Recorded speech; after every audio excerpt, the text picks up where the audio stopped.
Hello and welcome. Now in this video we're going to talk about the overall direction of the course. Now Evernote is a well-known and used application for note-taking and organizing the information we come in contact with every day. It is adaptable to the way that we choose to organize the voluminous amount of information that we use. It provides us a searchable database for our information.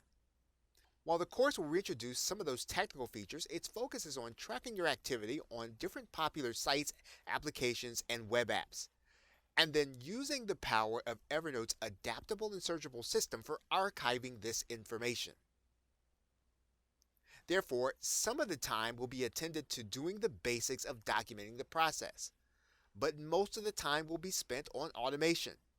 Now, the focus of the course is to help you to use Evernote to work smarter. And that means that we'll feature website applications such as Google Drive, Zapier, and IFT, or If This Then That. Then you'll be shown the practical setup of each of these applications and how they interact with Evernote. You'll then see how you can adapt, choose, and set up your own individual system for automating and archiving your information.